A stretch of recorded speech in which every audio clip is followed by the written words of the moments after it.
Olá, sou Paulo Eduardo e nós estamos chegando para mais um estudo aqui no canal Minuto Missionário. Seja bem-vindo. Muito obrigado por nos acompanhar em mais um estudo aqui nesse canal. A gente todos os dias tem esse momento aqui de 6 horas da manhã, eu já estou aqui no ar, onde nós estamos estudando a Bíblia. E eu quero te convidar nesse momento a me acompanhar em mais um estudo. Vamos juntos.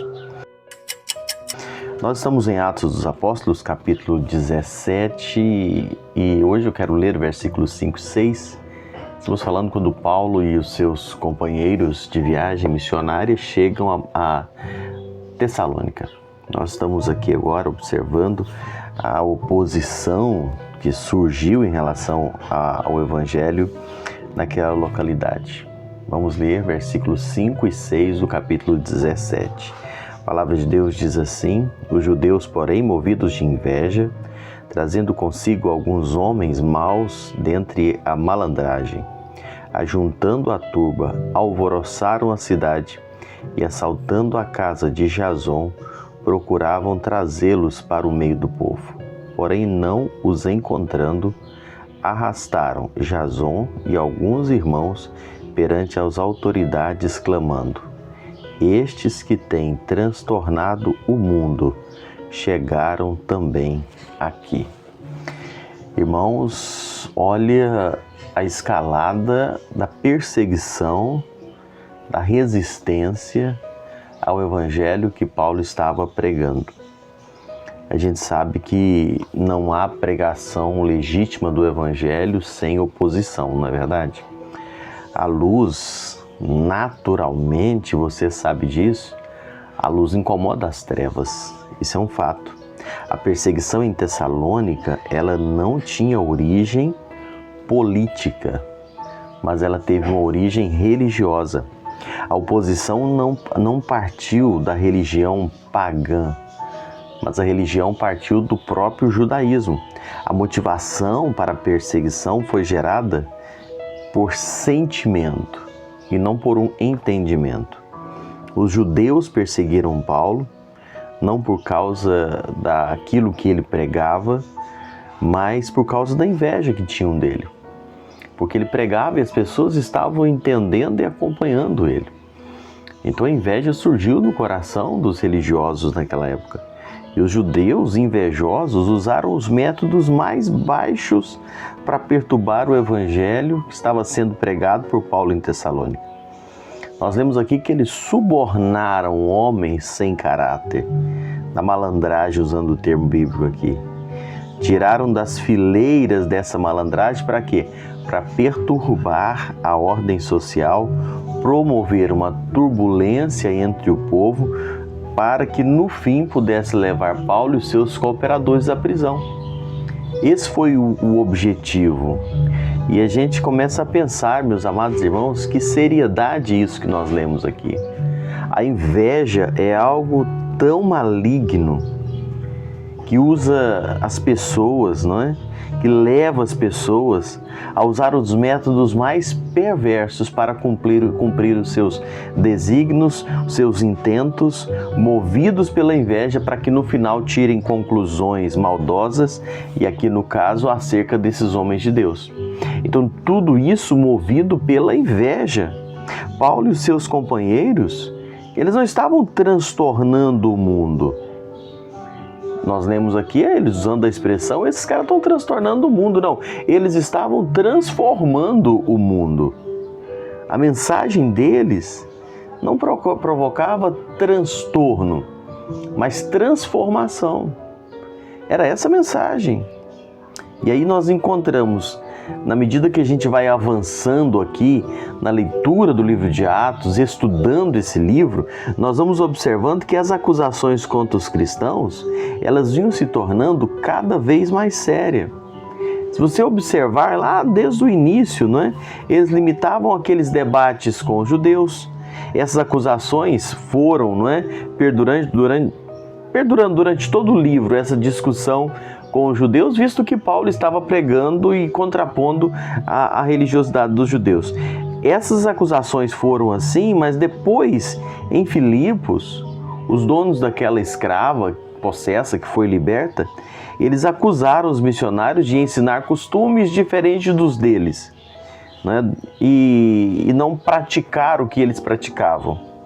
E agora em Tessalônica, eles estão sendo acusados, e a gente lê isso aqui e fica pensando, eles partiram para um outro nível, eles estão sendo acusados não de pregar, né, algo que os romanos não praticavam, mas eles estão sendo acusados de serem desleais ao imperador proclamando um novo rei. É interessante observar, não é? Aonde que eles pegam para construir, eu vou usar uma expressão muito em moda hoje, para construir uma narrativa, não é? Paulo pregava Cristo Jesus como Senhor, Salvador, aquele que virá para reinar. É o texto bíblico. E aqueles homens pegam essa expressão e constroem uma história como que Paulo estivesse colocando outro rei no lugar de César e sendo desleal para acusarem os servos do Senhor aqui. A mensagem do Evangelho precisa ser anunciada. E nós precisamos agir contra tudo aquilo que vem contra a vontade do Senhor. Só Ele é o Supremo, só Ele é Rei, só Ele é Senhor. A gente vive num mundo de absolutistas, governos, ditadores, imperadores, pessoas que querem se colocar como sendo Deus, e Paulo vai dizendo não. O único Deus e Senhor é o nosso Deus. César não é o Deus, César não é o Senhor. Isso foi levado como sendo uma infidelidade, uma insubordinação ao governo. O que a gente vê aqui é que a pregação do Evangelho, ela deve subverter essa ordem existência, essa ordem que existe, não é? A existência natural das coisas. As pessoas estão se prostrando diante de César como se ele fosse Senhor. Paulo, o que é errado, Paulo vai falar, está errado. E o Evangelho precisa ser assim. Mas nós precisamos saber que muitas vezes as coisas são levadas para um lado que não é o que está sendo dito. Mas isso faz parte. Quantas vezes os cristãos são mal interpretados, muitas vezes os cristãos são motivos de chacota, de perseguição, e muitas vezes por algo que não falaram, que não fizeram, mas são levados. E eu preciso te dizer uma coisa, isso faz parte do ser cristão nesse mundo de trevas. Isso faz parte de ser luz nesse mundo, não tem como fugir disso. Agora, nós não podemos abrir mão do Evangelho, nós não podemos negar o que a Bíblia diz. Se César não é o Senhor, se César não é Deus, não é Deus. Pronto, vou fazer o quê? É falar o que a Bíblia diz e estar pronto para suportar. O problema é que a gente não pode abrir mão do que a palavra diz. E eu vou te falar uma coisa, você que me acompanha aqui, você sabe muito bem o que eu estou dizendo, e eu não posso muitas vezes nem detalhar muito, mas tem certos temas hoje na nossa sociedade que são aceitos no mundo como naturais, como normais, que a Bíblia é clara ao afirmar que é pecado. Não é assim. E eu não posso dizer que não é pecado, que Deus não aceita, só porque hoje é uma convenção, aceito como normal, aceito como natural. Não, o que é pecado é pecado.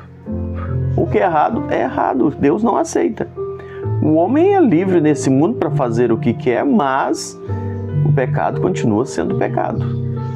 O errado, aos olhos de Deus, continua sendo errado.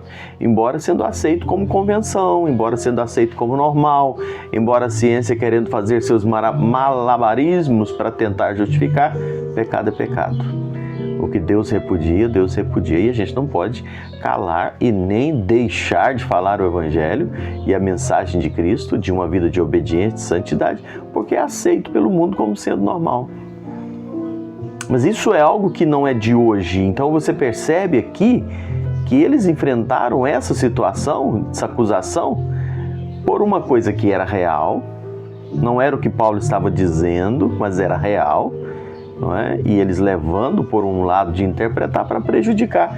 E não vai ser diferente conosco hoje, com os cristãos nesse mundo. O que nós precisamos fazer é estarmos em paz com o nosso Deus, anunciando a palavra de Deus, falando a verdade em amor, mostrando um Deus que ama, que perdoa, que restaura, mas que tem a sua palavra, tem o seu padrão, e nós é que precisamos nos adaptar à sua palavra. Que Deus possa nos ajudar a entender isso e descansar e confiar na soberania dele, mas nunca negociar a verdade ou deixar a verdade de lado para agradar outras pessoas ou para entrar na convenção normal da sociedade. Afinal de contas, somos chamados para ser luz nesse mundo de trevas. Deus te abençoe. Obrigado por me acompanhar em mais um estudo e até o próximo encontro.